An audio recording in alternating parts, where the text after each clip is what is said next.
Yes, guys, how you doing? Welcome back to the Spurs Talk Show. Another day, another week has commenced, and yet more, rat-a-tat-tat disasters in the PR around the fan base. We've got Buckland's comments last night saying the club is in disarray. We've got Tottenham going head-to-head and probably going to end up on the losing side with Aston Villa, a team that were playing championship football only... several short years ago. How the mighty have fallen, how the minnows have risen. Everything seems to be going against us. And of course, with that, the frustration in the fan base is pivoting and turning back to the new majority owners, quote unquote majority owners. Is it time for protests? Well, if it's time for protests, it's time to discuss it with Mr. Protest King of Tottenham Hotspur himself, Billie T, changed for Tottenham's front-facing man. He is back on the channel. Guys, please do make him feel very welcome. We've got an hour and 15 or whatever to get through, I think, the purpose, what the outcomes are, everything in between. And so I need you guys to lock in. Please smash the like button for me. If you can, hit the subscribe if you haven't already, on the march now to 50K. The next big target's 50K. Let's see where we can take this bad boy. Notification button should be squeezed. Comments should be dropped. And lastly, guys, before we get into it, before I find out how Billie's doing, we, of course, got today's sponsor to talk about, OK Jersey, the place where you can find the best sporting athleisure wear, whatever your flavor, whatever your style, whatever your New Year's resolutions look like. You can find the best value and the best quality in town by going to OK Jersey, where you can get an additional 8% off by using code Sean at checkout. So please do check them out. Thank you very much to them. Thanks to all of you for tuning in. Billie, welcome, mate. How are you, boss? Good to see you. Yeah, very good. Absolute pleasure to be on the show. Love the community. Obviously, we talk a lot off air, and just a pleasure to be on, mate. And grateful as always to be talking to you. Mate, it's great to have you, man. Great to have you. Look, it's been, I think I'm not sure. I think you've been on the channel twice before. The first time the debut came on was it just before the last major protest that was so. a rip-roaring success? I think there was attempted or meetups, I guess, since then. But the big one happened before the Manchester United game last year, right? That's the last time I was on. Then I was on after, and sort of the aftermath of the meetups as well after that. But yeah, absolute pleasure to be on as always. Yeah. Well, we're going to talk about all that, mate. We're going to talk about what's coming up on the West Ham game on Saturday. I know a lot of people in the community are going. I asked a poll on yesterday's show of those people in the chat that are going to be going to the game. How many of them are intending to meet up at the protest? I gave them the ones and zeros game, Billie, and it was like 95% were hitting the one button. So a lot of people that are looking to go, or definitely going to the game, are looking to meet up. So on that basis, it should be good numbers. But listen, before we get into the change for Tottenham stuff, let's just first of all talk about some quick transfer news, views, and clues. Last night, the story broke, guys, that Tottenham were interested in both Oscar Bobb, and that was from a kind of loose source, Dean Jones of Team Talk, I think. But more importantly, that there was some breaking news that was shared by Ali Gold. So gives a little bit of credibility to it, although it has been, I think, recently they've distanced themselves from it via Tom Barkley, that Tottenham are looking to compete with Aston Villa for Conor Gallagher.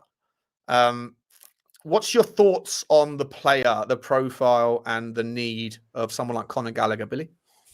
I think it's interesting today, in particular, in the wake of the news that Bentancur is going to require surgery and be out for 3 months. We're desperately lacking in midfield. I think for me in the transfer window, midfield is the area where we need the most surgery. I know that we have the high profile of a left winger and a striker, and everyone would love to sign those. But for me, the way that we play through the midfield is absolutely shocking. I think we have a lot of bodies there that are kind of similar profile. I actually kind of think that maybe Conor Gallagher might fit that profile too. A sort of, quite a similar mold into your Bentancurs and your Sarrs, a sort of, high work rate, good at running with the ball, not necessarily got the passing range, which I think might be a bit of a problem. Having said that, I think in the position that we're in at the moment, a player like Conor Gallagher coming in will just improve us immediately, because we need bodies, we need experience, we need some players. So I'll be all for it for that reason. I think for me, the thing that we lack the most is a passer. We desperately need someone who can get on the ball and pass it forwards. I mean, we've seen those horrifying stats every game that comes out. I think that Morgan Rogers has done more progressive passes than us this entire season. So, and every game that we play, it seems to be someone. I know we've had Jordan Henderson in the past, Adam Wharton, Morgan Rogers at the weekend. All these players that keep having more progressive passes in our entire team. We desperately need a passer. I'm not sure Conor Gallagher is that, but at the same time, I don't think we're in a position where we can turn our nose up at someone like Conor Gallagher coming in, particularly after the Bentancur news. Yeah, I tend to agree. He's not really the profile that I would have prioritised in terms of playing style. But I do think that there's other kind of intangible benefits to having a player like him there. I think he's definitely a super professional person. From what I've heard when he was at Chelsea, he was the first one in, last one out. Lives clean, never see any dramas from him. Went to Madrid and yes, he's struggling to get regular minutes right now, but he's up against Koke, who's having like an unbelievable Indian summer to his career. And Barrios, who's just a top draw midfielder, but he's still getting enough minutes in there, still contributing. But I just think that his value for me, why I would be on board it outside of just the kind of the injury crisis and everything else, is just that leadership, that ability, that work rate, that tenacity, the fight, the desire to win every battle, every duel. And it's not like he's a poor footballer. He's not a poor passer. He's certainly better. He walks into our team in all of the metrics above most of what we already have. But I also think he brings that experience and leadership that, we've seen it recently from Polini. His performances, like, for example, against Villa, just unbelievable. And that's why I think when you look around the team, I don't think there's enough profiles across the team or in the squad where if the game plan goes a little bit awry, if you concede an early goal or, there's a booking early doors that throws people out or whatever. If something happens in the game where the game plan has to change on short notice, I don't think there's a lot of people on the pitch that have that confidence or that mindset to be able to sort of grab the ball by the horns and take control of the situation. I think Polini is one of them. And I think Conor Gallagher would also add some value in that regard. Yeah, and I actually read that in Pochettino's Chelsea season, he played him in the number 10 role, and he had some pretty good creative stats there as well, and obviously he can score as well, so I'd definitely be all for it. I think it's interesting, obviously, that we're allegedly going up against Aston Villa for the transfer, and as you say, I read that Tom Barkley said, actually, are we in the race or are we not? Tottenham distanced us from it. I know we were just talking about off-air, were we, about being in a situation against Aston Villa right now. If you were Conor Gallagher, who are you going to choose? Yeah, I think on paper you would choose Aston Villa. He's already earning a lot of money, but here's for me is £200,000 a week, is the rumour, isn't it? I think. Yeah, that £200,000 a week, right? Which is basically would be our top earner, which shouldn't be the case anyway. But it is what it is, and hopefully that will change. For me, though, I think that there's a couple of things here that are really important. Like I think we just touched on it briefly. Like if Tottenham Hotspur lose out to Manchester City on Semenyo, I think most Tottenham fans can shake hands with that reality that there's a pecking order. I think if Tottenham really do fancy Conor Gallagher as a necessary investment right now, and then we go up against a team like Aston Villa, who, as I say, were in the Championship not that long ago, and that have done this whilst we've done this, I think that the PR of losing out in a head-to-head battle with a team that didn't need to be, that was miles behind us and that have caught us up and surpassed us so quickly through ambition. Let's be honest, it's through ambition, making the right decisions around DOFs and managers, and throwing caution to the wind with regards their salary expenses, etc. I think if we were to lose in a head-to-head battle with Conor Gallagher, with Villa over Conor Gallagher, I think there would rightly be an emotional meltdown from the fan base, even from those that don't particularly rate Conor Gallagher, and there are a section of the fan base that don't think he's that great, which is fine. But I think just that the optics of getting beaten up by Aston Villa looks horrendous right now. So for me, just even if I don't particularly think Conor Gallagher, whilst I rate him and I think he's good and I think he's necessary, and I'm more than on board it, I think that there's even more of an incentive and a motivation for Tottenham to do whatever's necessary to get this one done, if not just for PR purposes, then also for the value he brings to the team. Yeah, and I think the frustrating thing is we sort of were told that this sort of giant headroom of PSR that we have and this incredible revenue that we create from the stadium, the idea of that whole thing was so that we could blow teams like Aston Villa out the water. And the reality of it is we're actually seeing the opposite of that, because we don't really ever tend to sort of test the waters with it. Aston Villa squeeze every last penny out of their PSR, and you can say, well, that's not very good long-term planning. But look at the short term; they're absolutely flying. They're in a title race.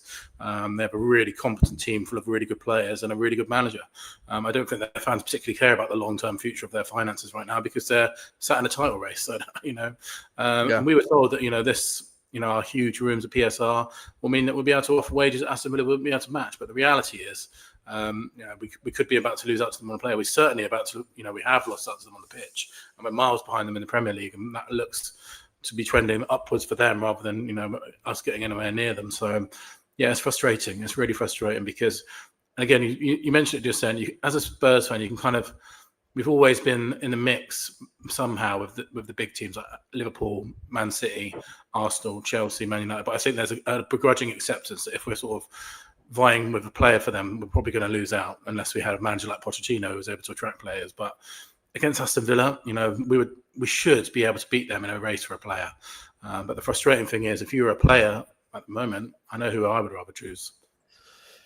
I 100%, and that's not just necessarily. I see people in the chat saying, it's unfair to hold Tottenham that tightly on this one because Conor Gallagher's, fully blue and therefore hates Tottenham. Family hates Tottenham. Therefore, it's not quite the same.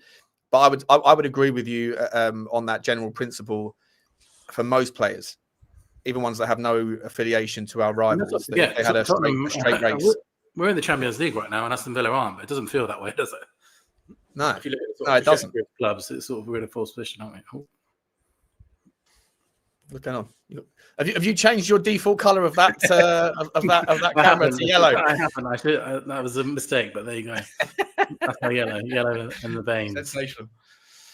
Yeah. So, look, I mean, Conor Gallagher for me, like I don't know, like I say, I worry that the optics around losing out in the battle are poor. And I almost feel like on top of that, if Tom Barkley has come out and said we're not interested, when we're so threadbare and the day, just as the decision's about to be made or whatever, does this ring true with the same story as the centre back that went to Arsenal after the Eze?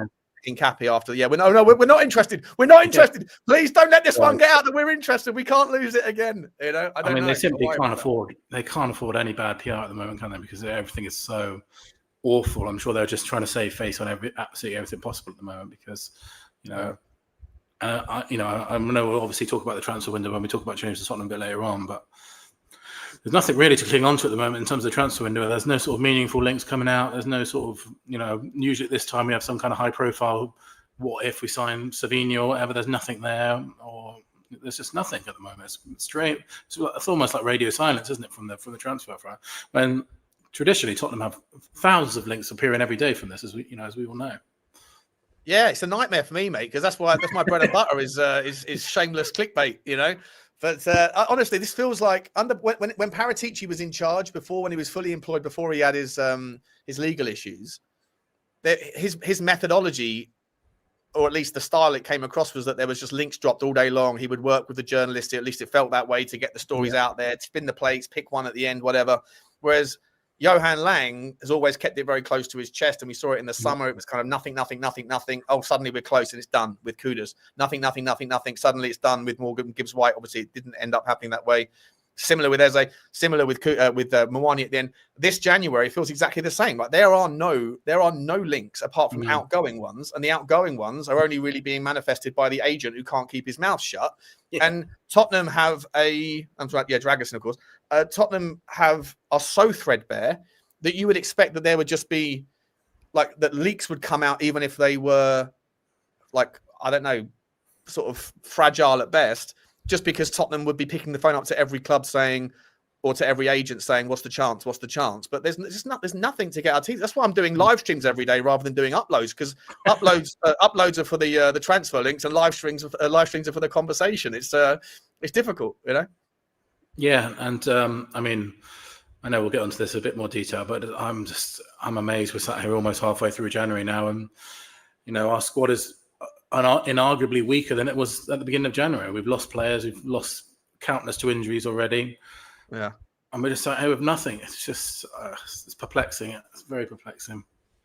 Let's just quickly talk about Radu Dragusin, mate, because his agents come out again this morning or last night saying essentially they're just waiting now, and all the meaningful detail will happen today or tomorrow. They're just waiting to find out whether or not Tottenham will allow him to leave. Include in your answer, if you don't mind, like whether you rate Radu Dragusin, whether you think he's someone that Tottenham, should let go just on a talent basis. But moreover, what are we doing, even if there's any truth to it? We've got Micky van der Ven and Romero as the centre backs. Yes, they haven't had too much in the way of injury, but history tells us that one of them will get injured at some point soon. And then you have Kevin Danso.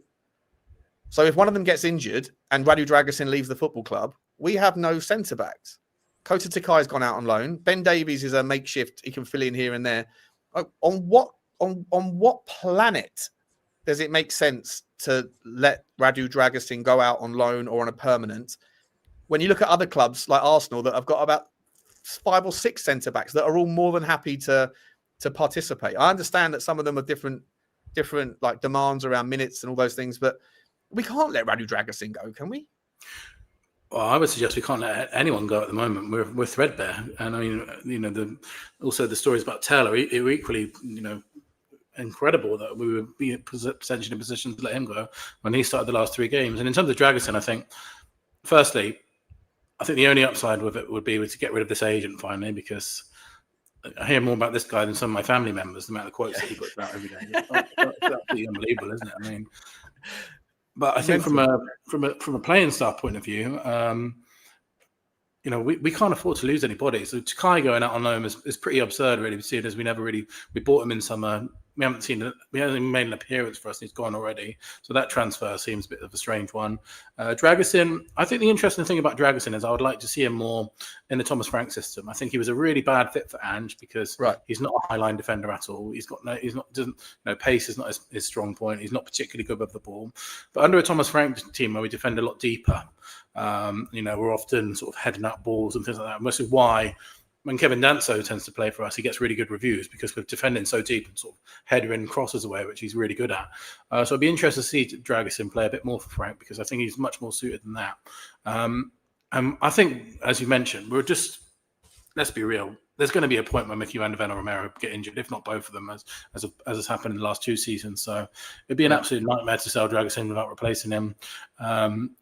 I haven't done an account, but I imagine if you sort of counted the fit players that we have now that are experienced, we must be right down to the bare minimum, I'm guessing. With Richalison, Bentancur, Berghvall all injured in the last week or so. We've already sold Johnson and Takai, and both of those players were on the bench in the last game before January. So our squad has got weaker in January, not stronger. To sell another one without replacing it would be just madness. And I think there are so many more priorities in the squad at the moment that selling a centre-back and then having to buy another centre-back just because we want to get rid of this, we want to sort of appease this mouthy agent would just be a nightmare. Yeah, I completely concur, mate. I really do. And I think regardless of the situation of injuries happening now, I personally think that there's every likelihood that unless things have a massive 180 in the trajectory of this football club in a very short space of time, I wouldn't be surprised at all if Romero and or Micky van der Ven essentially, I don't know, put their feet up, put their agents to work trying to manifest some sort of move. I can't see Micky van der Ven wanting to be here for much longer. I mean, van der Ven, he's already I think he's already slightly put the wheels in motion, isn't he? When he's appearing on every sort of Sky Sports opportunity that he can. And generally speaking, that tends to be, we sort of Harry Kane, I'm trying to angle for a big move here. So would not be surprised me at all. And then, Romero just, he publicly stated, didn't he, against the ownership, which tends to be a good temperature check on Maurice feeling. So, they're 2 very good centre-backs, but would not surprise me if at least one of them wanted a big move in summer. Let's talk about Romero because it's a nice transition point into the ownership. I put out a video a couple of days ago telling him and the people that within the football club that were sort of publicly championing him, what he said, Porro and Richalison, for example. I said, personally, they might have, what Romero said may have been relatable to a lot of people. He might not have been wrong necessarily with the things that he says, but I do generally think that these players need to, STFU and focus on their own their own performances, focus on their own game. Right? We're not idiots. Like we can, as a fan base, we can hold, and hopefully we will, the ownership, the new version of the ownership to account. We know that the director of football needs to speak more than he does. We know that there's probably be a nice thing to see the medical team come out and explain the intricacies of why these things take so long, rather than a manager having to take it all the time. And certainly the owners or the CEO, Vinay, whoever, needs to come out and kind of give us some updates on what this game plan looks like, because it looks rudderless. All of those things might be true, but I personally don't think that these players should be in any way, shape or form trying to tell the fan base that it's not them, it's these guys over here that are the responsible factors for why everyone's upset. I think that they need to do their job. They're paid very handsomely. And I think that they need to be a little bit more responsible with their social endeavours. Not to in any way defend the ownership. I'm not in that mood at all right now. But I just think that the captain of the football club has a responsibility to conduct his behaviour in a certain way. And I really don't like the fact that this is not the first time it's happened. And I also don't like the fact that there's no consequences for him doing it. It feels like the leaders of the football club are afraid of the players and the consequences for giving him a fine or some sort of reprimand, taking away his captaincy for a moment because it will piss him off and he's too important or he's above his station. I don't think Romero's had a great season at all. I really don't. And I think he's guaranteed his first team spot, even though I don't think Kevin Danso's ever really done anything wrong. And I think the gap between the two in terms of on-field performances this year is negligible. I'd even make the argument, I think you can make a strong one, that Danso has been better than Romero for the minutes he's played. But yet whenever Danso's finished doing his job, he's immediately back to the bench. And I also think that there's also some duplicity and a bit of double standards with the way that certain players have been treated. I think Bissouma's been thrown under the bus. I'm not condoning his actions either, turning up late or being unprofessional or smoking, but doing whatever you do with balloons. All of those things, not a good look. But if you're going to get shunned from the first team and then other players like Van der Ven, Jed Spence, Udogie disobeying, dismissing the manager on the field in public, Jed Spence throwing his shirt to the ground, and Romero doing this, and then none of those things having any consequences at all, I don't like it. I think that there's some sort of power mismatching going on with regard to the respect and the hierarchy and the pyramid in which these things need to operate. So just, I know that's a long-winded question or long-winded answer, long-winded whatever, waffle, ramble. What's your sort of take on the player energy at the moment within the football club? Yeah, I think that I completely on the same page. I think, firstly, I completely understand that everything that he said was certainly true, and I obviously tend to hold a similar opinion to him as well. I do think it's ridiculous that, sometimes it's always a manager that's coming out and the voice of the football club. But that's really a structural problem with football in this country. I know in Germany, they tend to interview director of football more. In England, it just doesn't happen. It's not just a Tottenham problem. When have you ever seen an interview of the Chelsea, Man City director of football at a press conference? It's a structural problem. It's not really a Tottenham problem. I think the bigger issue is that we're facing is there is such weak leadership at almost every level in Tottenham at the moment. I think Thomas Frank does not have a handle on the players at all, as you see Romero, not just in terms of this incident, but in terms of on the pitch as well. Like, he's a complete head case this season. Erratic. He's got a red card. In the last couple of seasons, defended Romero aimlessly because he's had this reputation of being this hothead, getting sent off all the time. We haven't seen it, but this season he's sort of gone back to that, almost gone backwards, and his competency on the pitch has suffered as well. So I think Thomas Frank has sort of lost the sort of grip. It reminds me, obviously, being a teacher, of when you have a weak teacher and the children are just sort of doing whatever they want, and that seems to be what our players are doing at the moment. Micky van der Ven going to fight the fans. The next game he's rewarded as being captain against Aston Villa. It's like there's no sort of, as you point, there's no consequence for these players. And I think actually the players need to have a long sort of hard look at themselves. If Romero was coming into this off the back of a brilliant, run of 6 clean sheets and with fantastic flying in the league, fantastic. But that's not the case. His performance has been poor. Our performance has been poor. He's been suspended. He's had a double suspension for his sort of antics on the pitch. And it just doesn't fly as club captain that you can be making these kind of public statements while the club is in complete disarray. So I think, his leadership as captain is sort of weak because, every week the players are sort of fighting the fans or coming out on Instagram talking about the fans. There's no sort of unity or leadership there whatsoever. Above that, Thomas Frank doesn't seem to have a handle on the situation at all. He seems to be making it worse, in fact, by constantly talking about it in the media. And then above that, there's sort of no leadership above Thomas Frank either, because we don't know what Vinay is doing, or we don't know what the directors of football are doing, because one of them is about to leave in January. So sort of, at every single level of stage of leadership, it's just weakness and ineptitude at every stage that we look at. And if you look at the different ladders, I wouldn't say there's any strong leadership on any level at Tottenham at the moment, and that is a massive problem. And the reason why you're seeing this absolute chaos surrounding us in every game. Yeah, let me ask you about that then, with regards to the new look ownership. Before we come to the specific protest and the solutions and everything else, do you? I know this might be a tricky one for you to answer, but do you think that Daniel Levy's exit has created a power vacuum that hasn't been filled by anybody, and that ultimately, sometimes, the idea of the king is dead, long live the king. Before that emerges, there is usually a little bit of chaos, the sort of the storm before the calm, if you like, to invert a phrase. Do you think we would be in the same mess that we are in right now, as it at least appears, if Daniel Levy hadn't been removed in September, whenever it was? I don't think we'd be in the same mess. I think some of these things that are happening right now wouldn't fly under Daniel Levy, and which is interesting.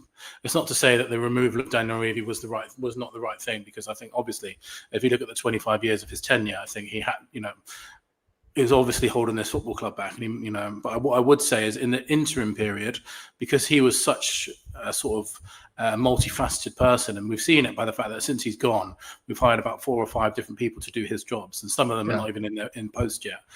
So I think there was always going to be. I didn't expect there to be this much chaos, though, to be honest. And I think what he has shown is that he did sort of was putting out a lot of fires that we maybe didn't see behind the scenes and things like that. At the same time, I don't think that means it was the wrong decision to get rid of him at all. I just think there's going to be this crazy interim period where, this guy that we've hired from Man City is going to have to come in at some point. We've heard about all these different executives that are coming in, and that will take a bit of a transition period. And I don't think anyone could foresee that it will be this bad. And he's probably sat right now laughing at the situation, thinking, he was sort of a human shield for all this stuff at the beginning.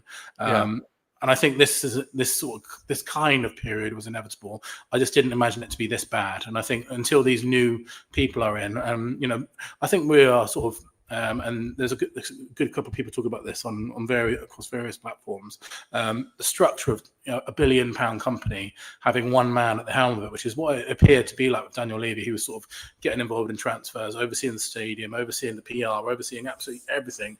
Is impossible. We're a £1 billion club now, £1 billion entity. So the structure had to change. I just think at the moment, while we're having these teething problems, it's absolute chaos. And I don't think anyone would envision it to be this bad. But I think this kind of thing was always inevitable when he goes. And hopefully you would imagine that once all of these people are in place and they're actually working, and the structure is in place, then hopefully we'll see long-term benefits of it. But at the moment, in the short term, it just looks really stupid. Yeah, I tend to agree. I think that there's always going to be a settling in period. At the same time, I feel like the fan base has, I think it's got to a point where, as I say, we're going to be moving into one of the solutions or proposed solutions in a minute. But before we get there, obviously, I think that the fan base has had enough, but not just because of what's happened in the last 6 months, but because of what's happened maybe, I think, primarily, I would say, in the last 6 years. I've never really felt the same way about Daniel Levy as a lot of, maybe yourself does, and a lot of people that are part of the kind of Levy out or the old Levy out argument. I always thought he did a relatively good job. I think that there was things that were certainly weaknesses that held him back. I've said them 1,000 times. I think his zero-sum negotiation style was horrendously a misfit for a game in which you have relatively few counterparties with which you have to maintain relationships. And if you burn bridges by always trying to win every single negotiation and leave the other person feeling battered and bruised, then you're going to end up with those sorts of circumstances where people don't want to do business with you in the future. So and that's just one of, I could go on for hours about his shortcomings, but I definitely think that he wasn't I don't think he was as bad as some people made out. I do think that ENIC and their lack of willingness to release the purse strings and their prioritization of other things, certainly at least in the last 10 years, started to really prove to become a real source of frustration. And like I say, in the last 6 years since the Champions League final, everything seems to have sort of regressed and pretty fast, especially compared to our competition.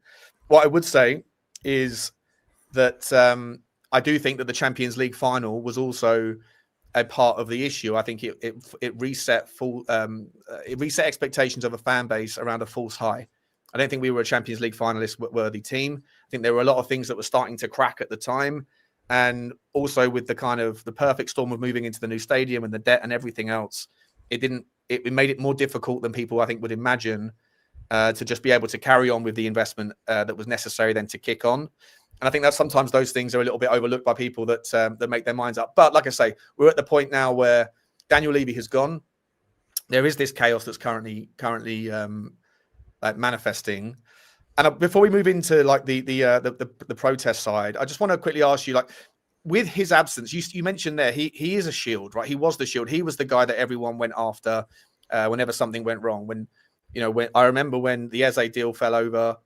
I mean, just because I used to defend Daniel Levy a little bit, the amount of abuse that I got that evening, that weekend was insane, right? And so I think that people want to go after and punch that punch bag as much as they can, or anything that looks like it. But with him gone, and the fan base feeling more angry, more frustrated, more disillusioned, more desperate for a plan than ever, and it not being there, who do you think is becoming or has become the new punch bag?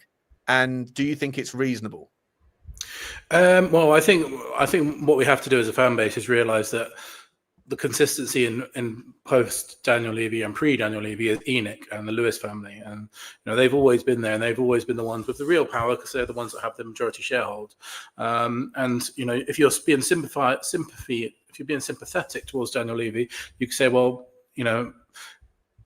he was working under the remit of ENIC, and that's not really changed, which is probably why we're still, even after he's gone, seeing all this mess that we're still happening, because really he's just, while he's gone, the fact is that ENIC are still the owners of our football club. So how much has really changed? Question that.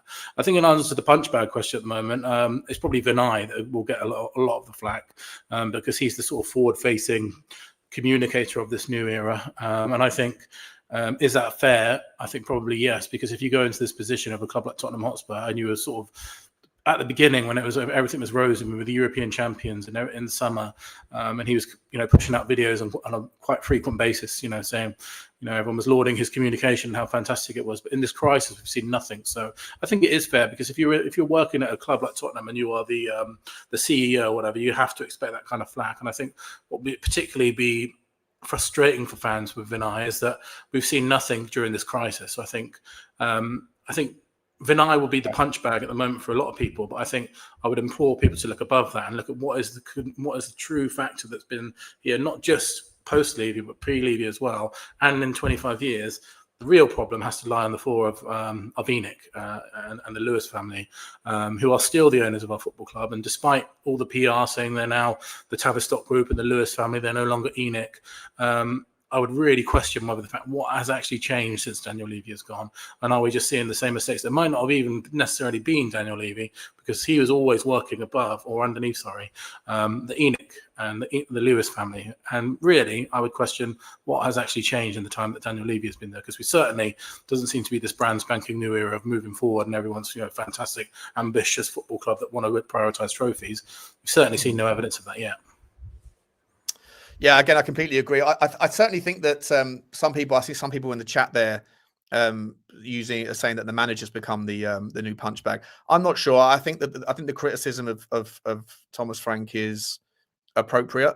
I think that there's obviously extenuating circumstances. There are horrendous injury crises, but there have been for many managers. And again, I would point to that as being that's been a consistent thing of the Lewis of the ENIC era, right? There's we've had countless managers that sort of take the flak, and the solution has always been historically just to sack the manager and get someone else in to try and do something. That's a consistent thing of their tenureship, right? They've always sort of blamed the man. The blame has always sort of lied on the manager, hasn't it?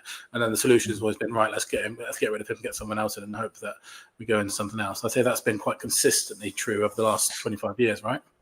No, yeah, I 100% agree. Yeah, that's the standard. That's the standard sort of the goal bearer of every football club, right? That has an ownership. Like as soon as things go wrong, Manchester United do it, Chelsea do it. There's a lot of teams that when things go wrong and the frustration becomes a peak, then the manager does usually take the fall, because they're paid well and they are the forward facing. I guess, what's the word? Dispensable member of the playing squad. You can't sack 25 players. You can sack a manager. You can move on and then let the owners feel like they're giving let them eat cake sort of thing. We'll give you something new to get excited about. And then the cycle inevitably does continue for the most part. With regards to the ownership, for what it's worth, I was always more than happy to see new owners. I wanted to see what that looked like before just jumping on board. Because I think that all new owners, there's not the idea of anything's better than what we have. I think is also folly. I think there's 100% examples of football clubs that have changed ownership and things either haven't changed or they've gone worse.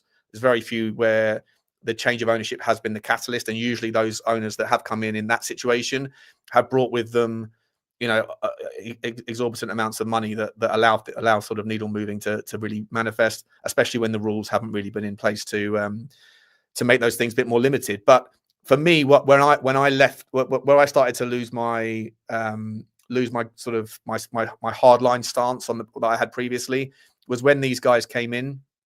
Oh, sorry, when Levy left and the narrative changed, and I could just smell the PR spin. The rebranding was obnoxious to me. I think it was pulling the wool over everyone's eyes. I think a lot of people kind of got sucked into it. They thought that Levy was the problem, or ENIC 2.0. It's a new version. It's a new look. But then the first things that we saw from them were a £90 million payday loan, and then £100 million cash injection. And there was promises of more to come. Just let us know what you need. We'll just put the money in. You're going to need it. Like, put the money in. Put in 200, 300, 400 million pound. And like I said, we saw with some of these other investors that came in, whether or not there was like seriousness to the bids, the expressions of interest were at least real. And with the guy Brooklyn Ayrick, who I actually spoke to on DMs this morning, I asked him for some questions and he couldn't give me any.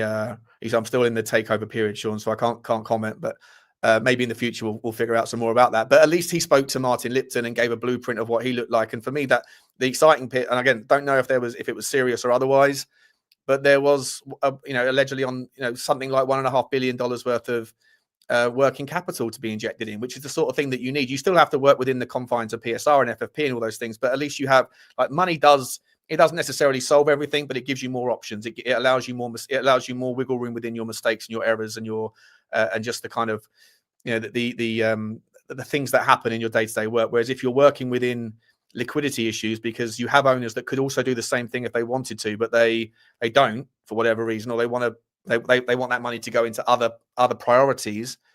That for me is a problem. And as soon as these new guys came in and it was the majority owners and it was this whole PR spin that Vinay was on board with and the manager Thomas Frank was on board with, they were all repeating the same talking points. For me, I just smelled a rat then and thought there's nothing different here. And the whole kind of facade for me has been lifted from what I think is pretty open and honest, obnoxious disregard for the fans' intelligence. Yeah, I completely agree. And I think as soon as we saw this sort of PR change to the Lewis family rather than ENIC, because they know that ENIC has got lots of baggage with it now in the last couple of years or so, or the last 25 years or so. That sort of the alarm bells are ringing there. And then I think the frustrating thing for me was Thomas Frank and Vinay, kept talking about how ambitious the Lewis family are. And I think the problem for me is, right, so it's okay, for example, as soon as another alternative was offered, and you mentioned the bids that came in, and they rejected them, well, that has to imply that they want to stay for a reason. I'm struggling to see what that reason is right now, because we were told it was because they want to win trophies, they want to prioritise football, and they want to have a crack. Or those are the kind of terminology that we were seeing in the news. They really want to have a go at it. They want to they want to make a fist of it and try and win trophies on the pitch and really go for it on the footballing side. Or the January window was their first opportunity to make some. I'm with the caveat of that. We know that January window is not like the summer transfer window where you can sort of. You can do a lot of surgery to the squad. Generally, you tend to you can sign a couple of players here and there. That's obviously something to consider. But I just think the fact that we are in another crisis, we're out of every trophy on the pitch, the toxicity at every single level, the players are fighting the fans are fighting the players. I just think they've immediately kind of called their bluff, because where is the ownership on that level? Like, where is the ambition? It's certainly not been present in January so far, and I'd be very surprised if anything does happen in January, which makes me think actually maybe these guys are going to have a go. So what then? And we're going to waste another season. This season we're already at the cups. It looks like we could, heading towards finishing in the bottom half of the table again, and then we're going to have to wait for another summer. On this is the summer where the Lewis family are really going to have a go. And then I suggest that we'll be in the same position in the summer, where we're probably halfway through the transfer window, no meaningful transfers come in, And will just be the same thing that we've seen over the last 25 years consistently, because I think this is all just PR spin. And really, the problem for me is, well, if this is going to continue in the same way it's continued the 25 years, why aren't they selling the football club to someone that actually want to have a go and try and make us competitive at the top end of the Premier League? Yeah, I agree. It doesn't make sense, right? You walked away from all three of those offers. Again, we won't know whether or not there was any substance to them in reality, but at least the Brooklyn Eric one, he definitely went. He did a tour around, an investor tour or whatever else. So, and maybe one of the, excuse me, the NFL owners, who I forget the name of the fund that he has. I think it was something Rock Capital.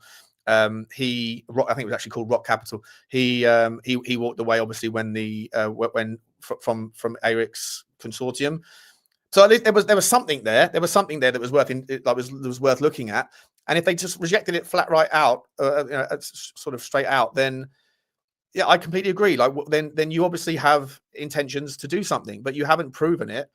And I think that we saw the tweets from Buckland last night, the guy who works for Sky and for Amazon and all those things, who's saying that he's got very serious and close sources that are saying it's chaos at the football club. There's no leadership, and so it begs the question, like, where do we go from here as fans? I think, like you said, I think the season's almost over. Basically, it's January the 12th. I know we're still in the Champions League, but that's not going to be, we're not going to last. We're not going to go and win that one. So at some point, that will come to its own conclusion. And the Premier League looks like, well, it's another write-off of a season. So I guess as fans, mate, it comes to the conclusion of what do we do? And obviously, there's only a few ways that you can really represent your frustration. One is to not go to the games. One is to speak on channels like this and other places in the social zeitgeist, Twitter and podcast and all those things, and let everyone know how you feel. And I guess the other one is to organise some sort of demonstration. Now, the last time we spoke, Billie, I'm not sure if it was on the show that we did together or when I was just speaking to you in town when we went out that day. I said, "What's your intentions now that Daniel Levy's gone?" And I think your initial answer was the change for Tottenham is going to wait until after the I think you said we'll give him the January window and see what happens. Obviously, since then things have declined pretty rapidly in terms of the optimism around the fan base. So it looks like you're kind of pushing forward those plans. Do you want to talk us through what that looks like and what you're hoping to achieve? Yeah. So obviously, we've spoken at length about how even though there was this sort of big skepticism around this, me and you were both sort of skeptical about the new Lewis family. I guess as an organisation that sort of, has changed for Tottenham, we probably, in terms of gaining meaningful support, we probably had to at least try and see, at least give them the grace of seeing what's going to happen. Even though a lot of our members and a lot of, people like us, a lot of people in the chat, for example, would have already had alarm bells ringing that anything was going to be different. So the intention was, okay, well, they say they're going to do this, this, and this. Let's just see how things pan out to see if that's going to be true. Obviously that. And we kind of, in our minds, thinking, right, January transfer window is a really difficult one. Let's see what happens, and then we'll see what happens in summer, if anything. Obviously, we did not predict at the time that things would be this bad in January, and we'd be at another season where we're out of all the competitions, another injury crisis, player crisis, connection crisis. And we're at an unprecedented period now, I would suggest, where fans are starting to not go to games. Historically, at any point under Daniel Levy since moving into the new stadium, the stadium has always been full in every game, pretty much, give or take a few percentages. I think there was 57,000 there for Aston Villa, if I'm right in thinking, which is pretty much unheard of for an FA Cup third round game. 9,000 of those were Villa fans as well. 9,000 of those were Villa fans. Man City is on general sale. The Dortmund game is on general sale. These are massive games that we tend to usually be really difficult to get tickets for. So the club are in an absolute crisis at the moment. And then obviously going into the January transfer window, we have another injury crisis, a threadbare squad, languishing in 14th in the table. We imagine that if this Lewis family were serious about being ambitious and showing ambition and wanting to do things on the pitch, they had to act immediately in January to address that. And so far, we're almost halfway through January. Absolutely nothing has come in. In fact, the squad has got weaker. And I think any pretension that the Lewis family had of being ambitious and being, this new ENIC 2.0, as some people would label it, has already immediately sort of come to the fruition. I would suggest being really cynical about that fact that there's obviously that is just complete nonsense, really, isn't it? I think we've already seen an unprecedented crisis again, year on year on year of this. So we've decided to take action. We've had a lot of people reach out to us in the last month or so, saying when are the protests starting again? When are the protests starting again? From pretty much the beginning of January, and in fact before January as well. So we've decided to sort of take stock of our membership. We tried to speak to a lot of people. We tried to, put some polls out on Twitter and things like that, and say, are people up for a protest? So we've had unprecedented requests for action, basically, because the fan base are rightly furious. And I think there's a couple of reasons for that. I think, firstly, what's going on the pitch. I think what's going on off the pitch as well with the sort of the new owners. But also, I think I would suggest that the connectivity between the fans and the players is at an all-time low. I personally feel like complete apathy towards the club now, which I think is a really dangerous place to be as a fan. I've spent my whole life going to Tottenham, and I just kind of feel nothing at the moment, which I think is a really dangerous feeling as a supporter, because you'd think in this kind of situation be angry and you really want them to do things, but actually, I just kind of feel nothing. I think fans are fed up at the moment of what's going on. So we are going to be protesting at the West Ham game. In terms of sending a message to the board, a clear message that fans have had enough of this, being treated in this way for the last 25 years under ENIC. It's a targeted message at the board of ENIC. A lot of people have asked us, are you going to be Frank out protest, or are you going to do a Thomas Frank out protest? That's never been what Change for Tottenham has been about. Change for Tottenham has always been addressing at board level. Lots of our members and lots of you guys, myself and you both, completely, I don't want Thomas Frank to be the manager of my football club, but this is not a protest about Thomas Frank. It's going above that at ENIC. So we will be protesting the West Ham game, before the game and during the game as well, inside the stadium, because, I think fans have had enough at the moment, and I think all the promises that we were told about the new Lewis family have already not been delivered. Yeah. I 100. I mean, I have always supported all the protests. Before Change for Tottenham was around, even when it was the Levy out protest, I was never a part of them. But I would always mention them if they were organised, because I think it's right for people to have access to the information. And if you've got a platform that's pertinent to the topic, then mention these things. Let everyone essentially feel the right to be able to voice their concerns. So when Change for Tottenham came around, 100%, I've been to most of them. I think there's only one protest I didn't make it to, and that's because Johnny was whining and dining me in the premium that day. If that hadn't been the case, I would have been there on that one as well. So I fully support it. But I think what's different for me this time is that I don't just support the right to protest. I actually want to join you guys on within the kind of sentiment behind it, because I think the ownership do need a wake-up call. For me, I never know what the outcomes are, though, what the intended outcomes are. I always say this, there's no direct evidence, at least in my research, of any owner that has, essentially accepted a price point that is lower than what they would deem acceptable, the market price, whatever their sales value is, as a consequence directly of protest. There are, of course, indirect benefits, which is, I think we saw that last time around. I think that we saw that the club started to move in the right direction, if only temporarily, with regards to ambition this time last year. And I think that it's certainly right for the club and for the leadership to know that there are an increasingly vocal section of the fan base that have had enough. And if they haven't already felt that in terms of the dwindling match day revenue that I'm sure is happening, and everything else, I'm sure shirt sales are down. I'm sure there's lots of things that are down in their revenue, which is obviously the easiest way to hurt them. But I definitely think vocal noise, sort of vocal outrage, if you like, as long as it's respectful, is certainly meaningful.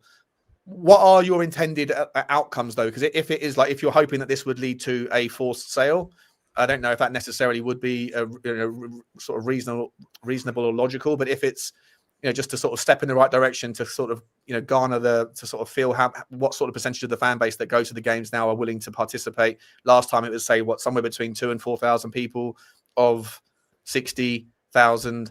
This time around, you're hoping for more? Do you have any kind of suggested numbers that you might be looking to expect to see there? Yeah, so I'll answer a couple of those questions in turn. So in terms of the numbers, I think this is the first time that we protested this season. So we don't have a proper handle on numbers. And interestingly, when we did the most successful protest, like the Manchester United one, which was the one that had our most significant turnout, that was a sort of month of build-up and month of promoting. This one has had a week of promoting, just because in the January transfer window and the January and the situation unfolds very, very quickly.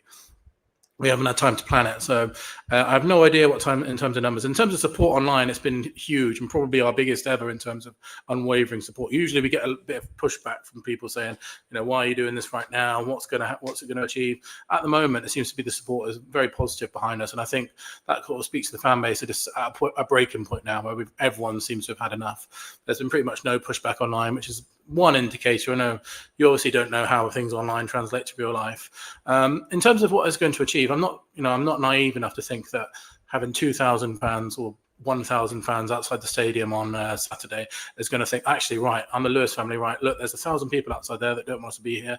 Let's go and sell. I think that's, I'd love that to happen. That's a fantasy. What we're hoping is that it will put some pressure on them to try and act, and we've already received actually more media support this week than we've had in the past year. Okay.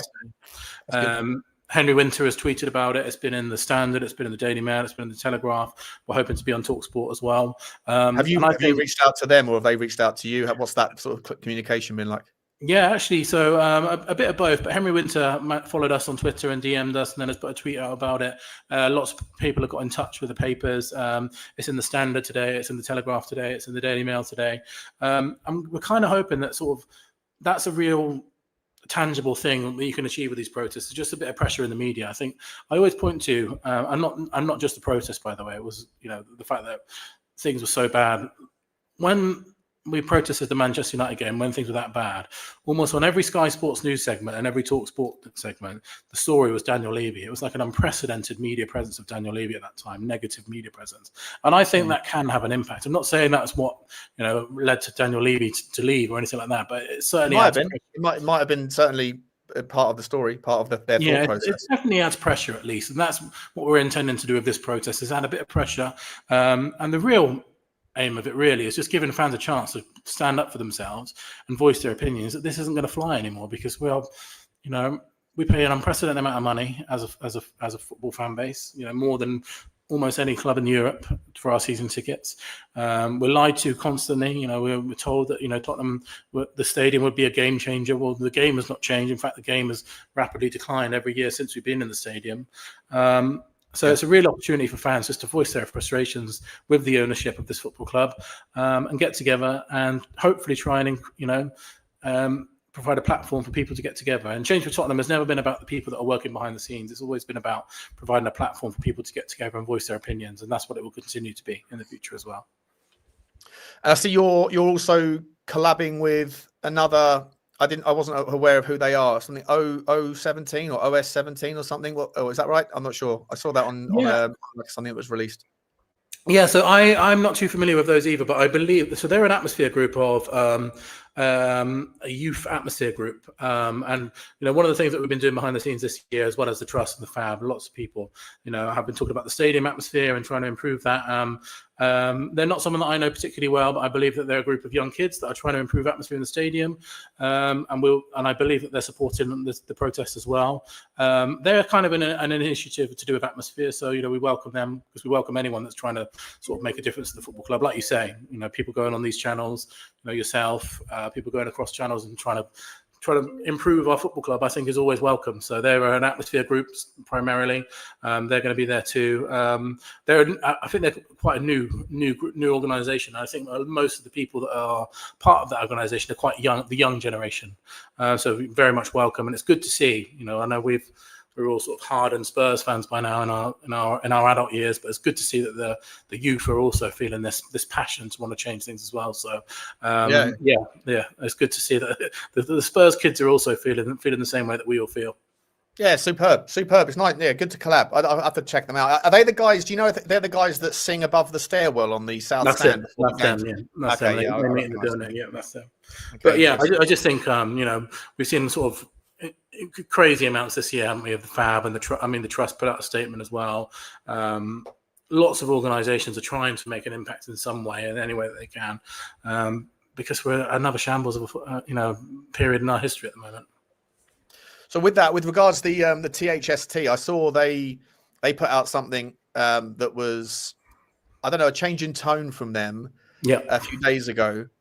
I was probably a little bit tongue-in-cheek when I responded to it, saying, like, I've heard what you've said. I'm not really interested in what you said. I want to know what they said back, which they didn't include in their communication. They said, we've done this, we've asked this, we've told this, we've said we're not happy about this, but there was nothing in terms of what the club said back. Maybe that's just because that wouldn't be how it goes. I don't know what the process is. I remember we spoke about this last time and saying, I'm not sure if we spoke offline or online, so I won't repeat the kind of the context there. But just in terms of the THST and Change for Tottenham, are you guys working together in this regard? Are you still having to kind of work through them to get to the club? How does their change in tone fit within what you're trying to achieve? Are you happy to see it, or are they trying to take over what you're trying to achieve? Like, how does that whole relationship work? Yeah, so a couple of things on that. So firstly, every time that we've tried to reach out to the club to communicate with them, they've always said you have to go through the Trust, you have to go to the FAB. They're not giving us any kind of direct line to them whatsoever, which is probably understandable. I mean, why would they? Like, we're trying to overthrow their leadership. Why would they try and do that? So that's why. So that's always been the case with them. That's not changed yet. Interestingly, we haven't had much communication since Vinay's taken over. We haven't tried to set up that. We might try that in the future again, but I'm sure we'll get the same back. Is you have to go through the FAB, you have to go through the Trust if you want to talk to us. In terms of the Trust, we will ask them this week if they want to stand with us in the protest, if they want to support the protest, but we haven't done that yet, but we will be doing that. So I'm not sure. I think the Trust are in a difficult position because they're an official body. We're not. So we can sort of basically say whatever we want, and we don't have any relationship to lose. So we'll very happily hold the club to our highest account, being able to say whatever we like. I understand that the Trust also have to have that relationship they have to sort of work with too. If they certainly want to stand with us, we'll be delighted to have them at the protest. We will be asking them to do that. But I understand that there is that kind of relationship that they have with the club, whether they have a relationship to do with, and we don't, if that makes sense. But I think that can work to our advantage sometimes, because we can get away with saying things that the Trust probably couldn't say because of their professional relationship. Yeah, well, look, I guess that to me is part of the issue, though. I think it's if you are, I'm not saying that anyone from the top, I don't even know if this is true. I'm not alleging it is or it isn't. I don't know. I have no idea. But if there's anybody from the THST that's like on the payroll or something, then then that sort of thing becomes problematic. Again, I'm not suggesting there is. I've got no idea. But like, if you are the Supporters Trust, your first priority for me, and again, not a criticism of them because I don't really understand what it is that their day-to-day job is, but just on a principal issue. They need to represent the fans before they represent the football club. And so to me, I feel like if they are kind of, and welcome to the show, Johnny, by the way, Right. If they are in any way, shape or form having their wings clipped or have to be careful about what they say or do because of the fear of losing access, I think that's a fear that they shouldn't have to face, because I think that the football club has to have a Supporters Trust, a representation, some sort of bridge between themselves and the fans. And so I would hate to think that they are clipping their tongue. How do you walk that tightrope without the safety net between the club and keeping your relationship with the club, but also not forgetting, first and foremost, why you've been formed and what you're there for is the fans and what is good for the fan base. Whilst obviously you're there to listen to what the club is saying, sometimes you have to take what they're saying with a pinch of salt, because we've seen before, Billie, that the Trust has suggested lowering ticket prices or removing some of the access, and having to pay $100. But I was talking to a guy recently, for example, Sean, who wanted to take his kids to the game, but all his wife and his two children, he had to pay for all of them to become members, on top of having to save to pay for the ticket itself. The journey to get there, he said, it's ridiculous. It's ridiculous. He himself, as a lead person, couldn't buy for his kids. All his kids, they had to pay super, I don't know what it's, one Hotspur Plus memberships. And what I'm saying to you is we can see right now that the take-up of tickets, where I was sat on Saturday, there was spaces everywhere. And not just a few, everywhere. I noticed that, yeah. This is indicative of the fact of a club that's maybe not reading the room, because right now it's a combination between financial pressures and the fact that why would I spend my hard-earned money, what little I have, to watch a club who doesn't care about me, who doesn't understand that right now there's a recession on and people are struggling, and a football team that they have so far failed to invest in, despite the talk of doing so. Yeah, I agree with you, Johnny, on the sentiment 100%. With regards, should someone on the supporters trust, I'm not sure if you were suggesting that they should get some sort of some freebie or something. Is that like? No. What I'm saying to you is that how do people on the Tottenham Hotspur Trust walk that fine balance between I think it's respect, their relationship? You obviously do it in a respectful way. Obviously, there is a difference between, if you're unofficial, you can say what you want, you can you can blind, you can be anyone you want, right? You can be as kind of chaotic as you want. Whereas the supporters trust need to do it within certain confines. But ultimately, for me, that relationship has to start with them remembering and recognizing who they represent. And if the fan base feels a certain way, then they have to represent that narrative. And if they aren't going to do that in a certain way because they fear that there's some consequence of being cut off or distance or damages to bridges that could otherwise be built or whatever, then that is essentially a warning. It's a threat from the football club that you are the fan base's representation, but you still toe the line with the football club. Well, this is my point. That's not how it should be. That's where a change to Tottenham can come in, because, like you say, we don't have any of those restraints. We can be a voice for fans that are, ridiculously frustrated with the ownership, and we don't have a relationship with the club to protect. So we will try and allow a platform for fans to get their views across in a way with meaningful messages, which is why, obviously, like the protests and things like that, we have tried to reach out to the club multiple times through some kind of meeting or some kind of conversation. We've always been denied, but that, we expect that. But we're hoping, if we can continue with targeted action and more increased support, then eventually the club will not be able to say no anymore. I mean, why are the fan advisory board or the trust not leading this? I know you're saying they can't, but why can't they? Why can't they be involved? I'm not trying to disrespect anyone who's part of the trust.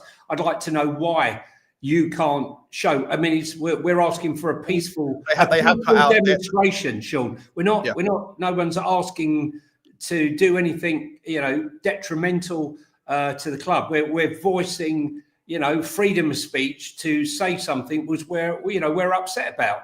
So why is that? Can that not be an extension of what the community trust is saying and what the fan advisory board is saying? No one's coming out saying anything, shocking. We're speaking the truth. We're speaking the truths. I think Billie did say a minute ago, but I won't put words in your mouth. But I think you did say you haven't reached out to them officially, but you're thinking about maybe doing it this week ahead of the game to see. We're going to ask if they would like to stand. I think it's a good idea, Billie. Fab is slightly different because they're a sort of group of individuals. They don't act as like a big the body, if that makes sense. So we have had members of the Fab support our protest in the past. They're not like an organisation where they all make the same decision together, if that makes sense. They're more individual. They've been individually picked. They've been individually picked by the club for their support. I mean, if they came on my feed, they're not going to pick me. Yeah, and we have good relationships with members of the Fab as well. We speak to them quite often. Yeah. I mean, listen, I talk to I've had a few phone calls from the club about things that I've said in the past, and a couple of them I've changed and a couple of them I've left as they were. But I value that relationship and dialogue. All I'm saying is that I'm not happy, along with thousands of others, and the direction that we're going in. And exactly. And that's why for Change for Tottenham, we want to be a platform for people to get together and voice that opinion, because we're absolutely inundated with frustration at the moment in our fan base. So the plan is obviously there's a walk. Is it the usual walk from the Sports Direct down to the stadium again, or is it a different route? Slightly different. We're going to meet outside the Corner Pin pub, just because we're aware that it's going to be probably quite cold. So we're going to meet outside the pub. We're going to stay there for about half an hour outside the Corner Pin pub on the corner of the Park Lane for half an hour to get our voices heard, chant, songs, banners, and stuff like that. Just want to go to the point that you mentioned earlier, just to confirm that, these are family-friendly protests. We've had children attend all of them so far. They're not a violent protest. They're not an inappropriate protest. They are protests that anyone is very welcome to across the fan base. That includes children.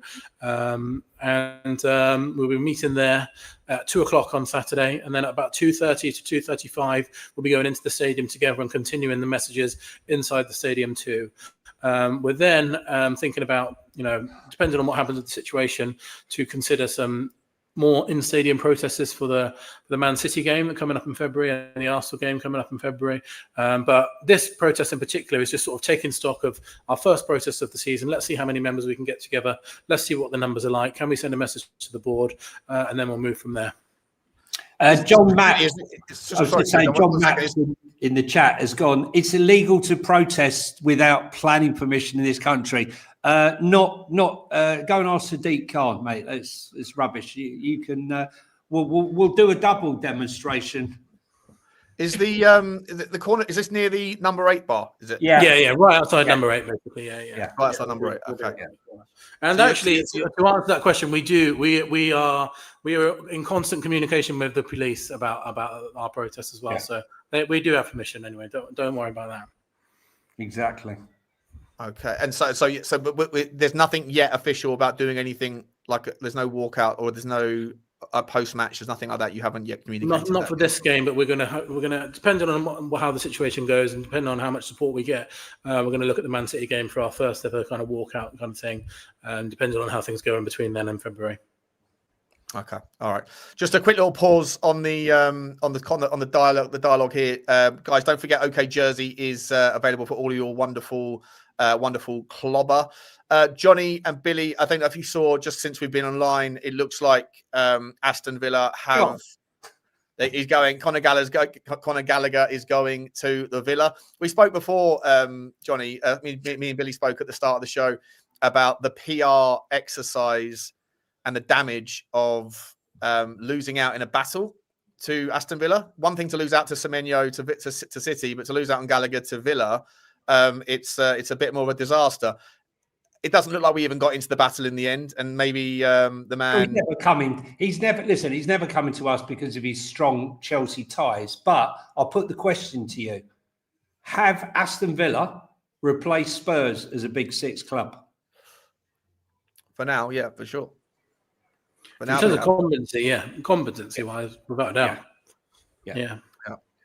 And then the Big Six is obviously all about revenue and how rich the club are, and we're eclipsed in that. But you wouldn't know it, would you? No. They walking an FFP and PSR tightrope. We have so much flexibility in our FFP and PSR. Yet the club that is ready to change spend of a lifetime under Daniel Levy is absent. We've lost 4 players through injury. We've sold Brennan Johnson, and we're going backwards. Yeah, we are. There's a couple of super chats here. I think some of them are about the protest. I think. Let me have a quick look. So we'll just run through these real quick. Big up to everyone. There's over 1,100 people here, guys. Please do smash the like button. I've got also this breaking news, guys. I want you guys all to do this favor for me. Billie T and friend of the show, Billie T, and friend of the show, Connor, have decided to combine for a new channel, and it's called The Whistle Blows. It's starting, I think, very soon, and so it would be absolutely remiss of me not to plug this for them, guys. The link is right there. Connor and Billie, we wish you all the best of luck with your content endeavors. I think you'll be a fantastic partnership. And I want everybody here that has access to the chat right now, if you're sitting and watching this on your computer or whatever else, smash that link and it will open up another tab, and then get Billie and Connor off to a cracking start. We want to see that channel at 1,000 subs before they even put out a piece of content. That would be absolutely sensational.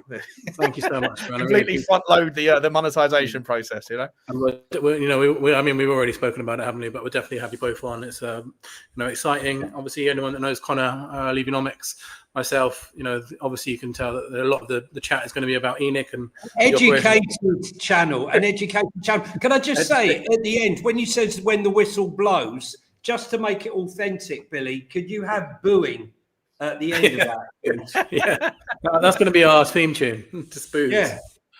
Sensational stuff, mate. Wishing you all the best for that, Billie, and to Connor as well, mate. Thank you very much, guys. Look forward to having let's do this in chats real quick, and then we'll come back to the conversation. Dino Chudini, big up to you, my man. Always here, always supporting. You get the first choo-choo because the choo-choo sticker train has commenced. Big up to you. Thank you very much, my man. Appreciate you, buddy. A user says, hope they sign Polinia and build around him. He is a unit. We'll come back to that in just a second, because I think we're going to spend the last sort of 10 minutes talking about what we can expect from the last couple of weeks. Maybe we will see a Polinia signing. It won't satisfy anybody, but for me, what a player he is.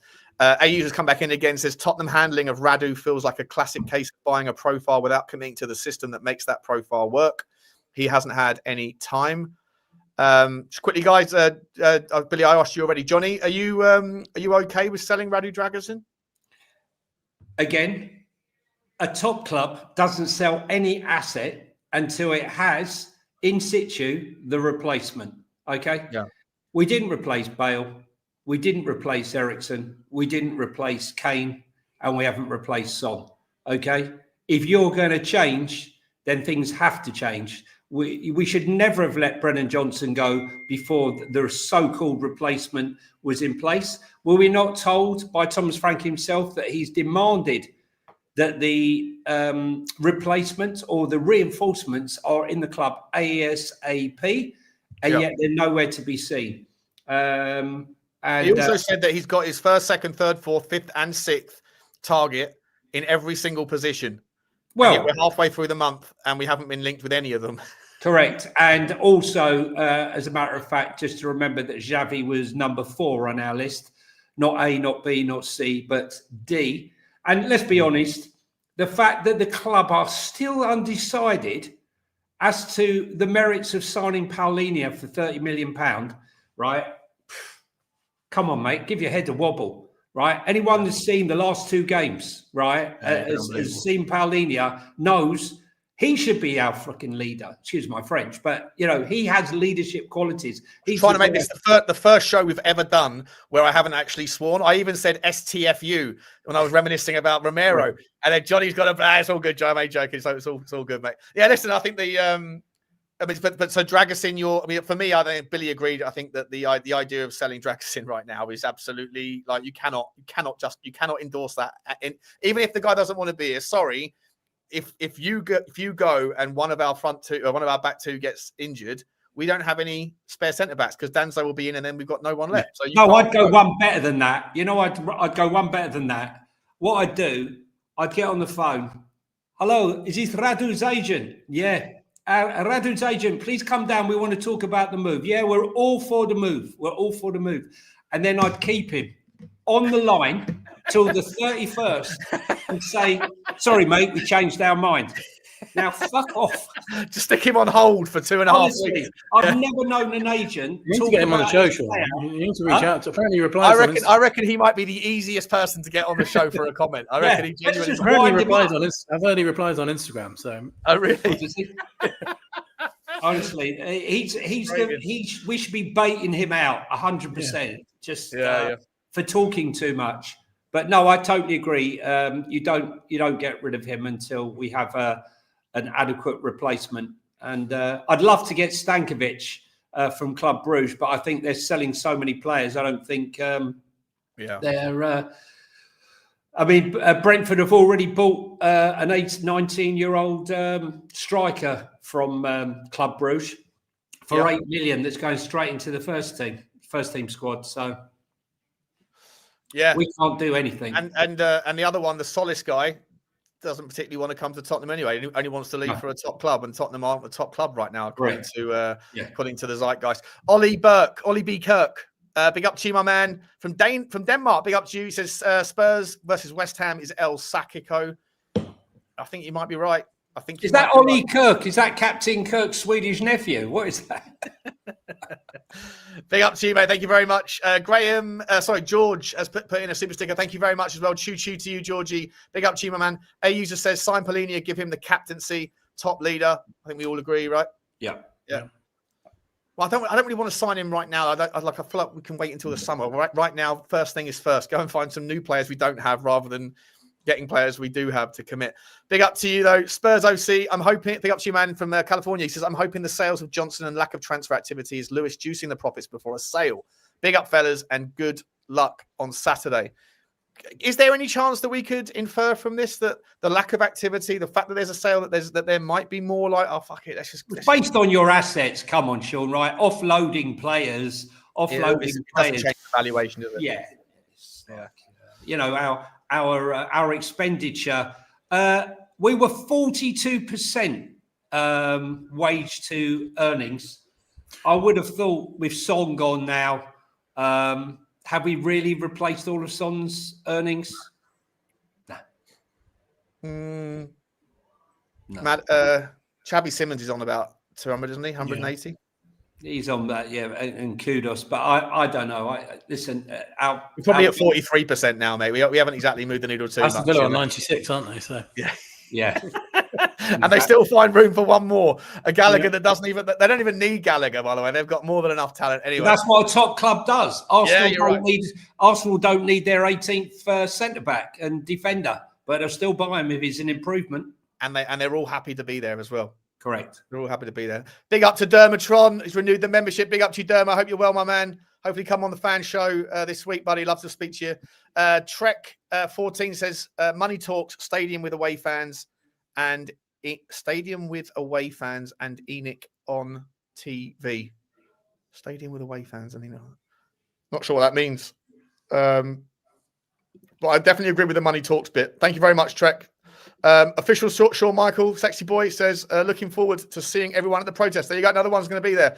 Like I say, Billy, I think you're going to get decent numbers, mate, because my channel's traditionally been a channel that has, probably if the audience represents me a little bit, then it sort of maybe leans balanced or leans in the middle, and then maybe wouldn't have had as high a proportion as you would have had on some other channels saying they're definitely going to be there. But when I asked the poll yesterday, I said everyone that is going to be at the game, people that aren't going to be there don't participate.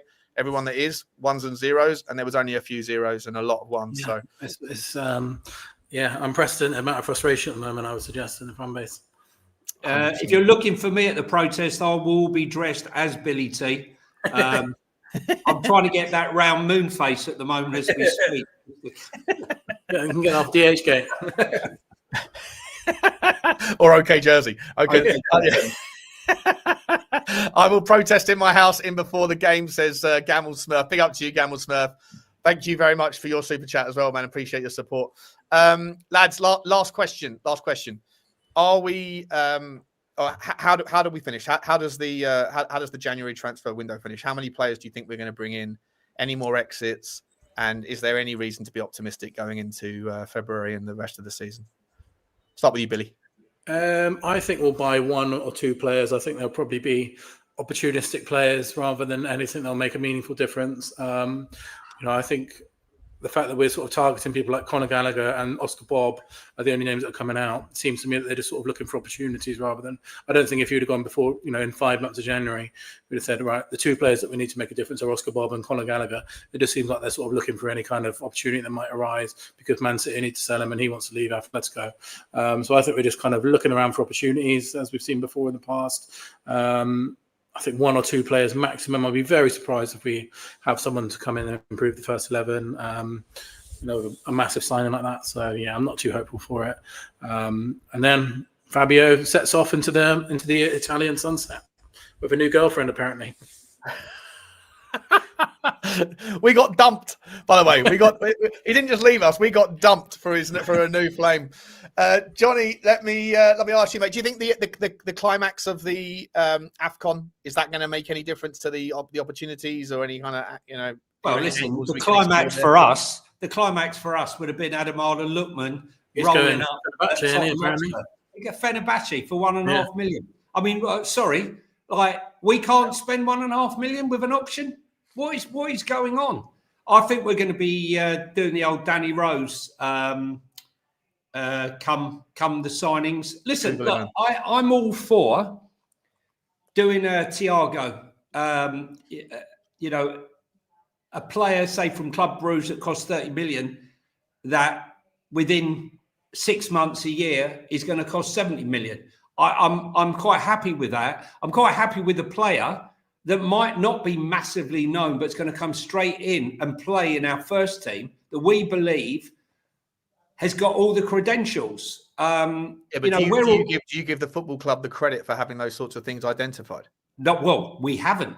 Hence the reason why we are where we are. We've spent 350 million on crap, right? We couldn't identify talent if it jumped up and bit us on the arse.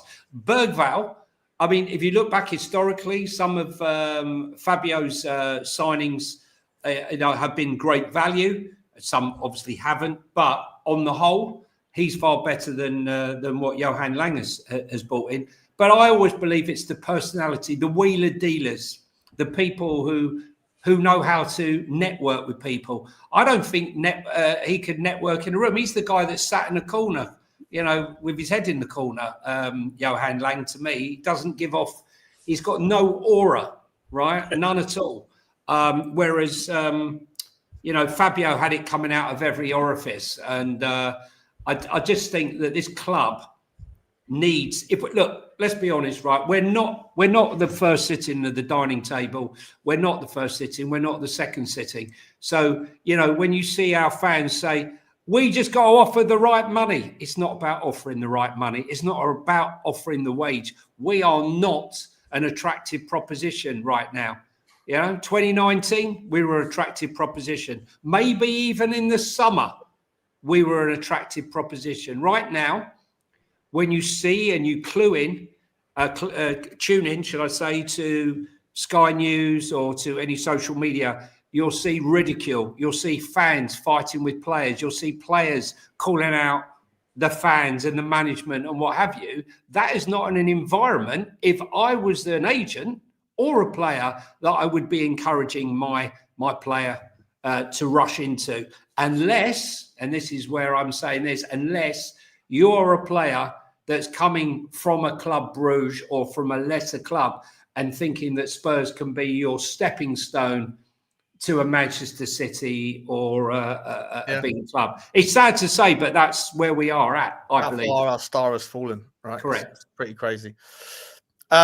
Listen, lads, we will leave it there. Billie, just quickly, what time is the meet up on Saturday? 2 o'clock, was it? 2 o'clock on Saturday before the West Ham game. Anytime between 2 o'clock and 2:30. Lots of people have got in touch to say they want to attend without attending the match, which is fine. So anyone that's not attending the match can be there anytime from 2 o'clock. What time's kickoff? 3? 3 o'clock. Okay. All right. I thought we were going to be a bit earlier so we can all, you know. It'll be cold, it's freezing. Yeah, anyway. Might have to have a couple in the 8.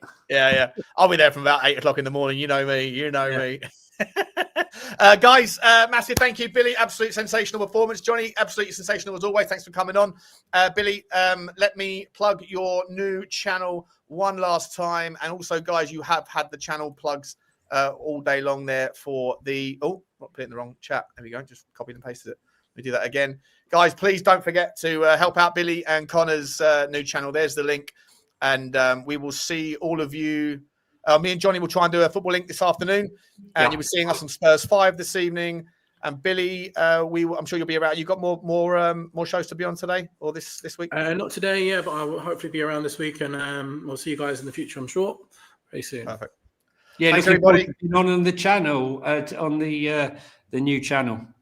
Has he changed his name from Levyomics, or is he going to? He's still Levyomics, yeah. We'll definitely have you both on in the future for sure. It could be called ENIC. I'll put in the whistle bows, and it should be the whistle blows. Good luck, guys. Keep the faith. It's not over until it's over. There you go. There's the link. Sorry, guys, completely screwed it up. The whistle blows, not the whistle bows. The whistle blows. Please do support everyone, and we'll see you on the next one. Like, subscribe, and comment. And as always, Bye. Come on, you Spurs. Bye.